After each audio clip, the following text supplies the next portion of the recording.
xabsiga guud ee Muqdisho oo loo dhisay qaab casri ah ayaa waxaa xariga ka jaray ra'iisul wasaaraha xukuumadda federaalka Soomaaliya Mudane Xasan Cali Khayre si uu muujiyo ahmiyadda uu xabsigan u leeyahay dalka iyo kaalinta uu ka qaadanayo horumarinta hanaanka cadaaladda.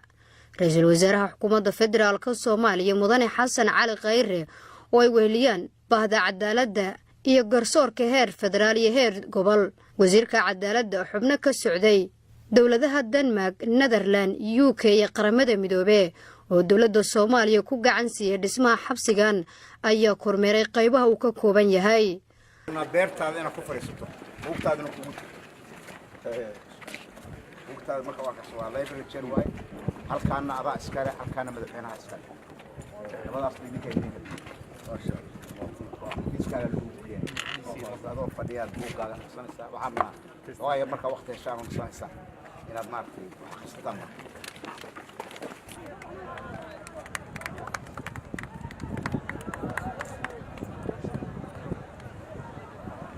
xabsiga guud ee Muqdisho ayaa ka mid noqonaya xabsiyada ugu waaweyn uguna casrisan Afrika, waxaana qayb ka qaadanaya fulinta waajibaadka ciidanka asluubta oo ah in xabsiyada lagu dhaqan celiyo maxaabiista la keeno isla markaana wax lagu baro.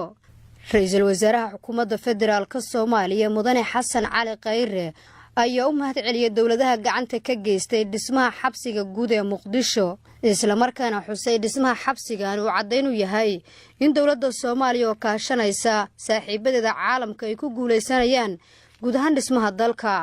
marka hore Janaal Bashiir adiga iyo wasiirka waa ku mahadsantihiin inaad nagu casuumtaan maanta inaan kala soo qayb galo furitaanka xabsiga iyo maxkamadda isku dhex jirta oo casriga ah kana turjumaysa horumarka Soomaaliyeed. waxaan rabaa inaan mahad u celiyo deeq bixiyaashii waqtiga iyo dhaqaalaha geliyay oo igu horeeyaan dalka Denmark, dawladda Holland ama Netherland iyo dalka Ingiriiska. sidoo kale waxaan u mahad celinayaa xafiiska qaramada midoobay gaar ahaan xafiiskiisa UNODC dadaalka iyaguna ay muujiyaan.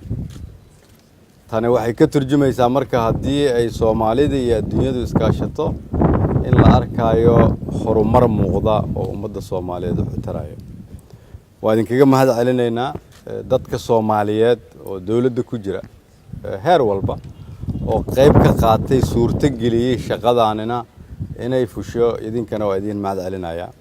waxaan rajaynayaa in dad badan oo Soomaaliyeed oo noloshu ay si ka noqotay ay halkan wax u tari doonto, kuwa maxkamadaha ka shaqeeya iyo asluubtana ay shaqadu u dhib yaraa doonto. adduunyada waxaan leenahay waa mahadsantihiin. waxaan rajaynaynaa inaan ka wada shaqayn doono mashruucyo badan oo sidaan oo kale ah oo muuqda oo ummadda dawladda Soomaaliya ayaa muhiimad gaar ah siinaysa hagaajinta xabsida dalka oo ah goob dhaqan celin, waxbarasho iyo toosin. si taasi looga miro dhaliyo ayuu ra'iisul wasaare Khayre waxa uu xarunta taliska ciidanka asluubta Soomaaliyeed ka dhagax dhigay xarun ka shaqayn doonta daweynta fikirka xagjirnimada.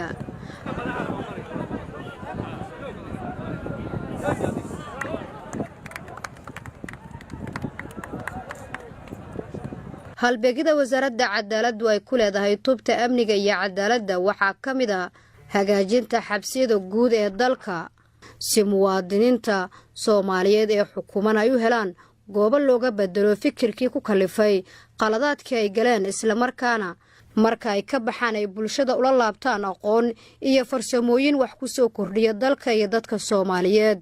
Nasra Bashiir Cali, warbaahinta qaranka, Muqdisho.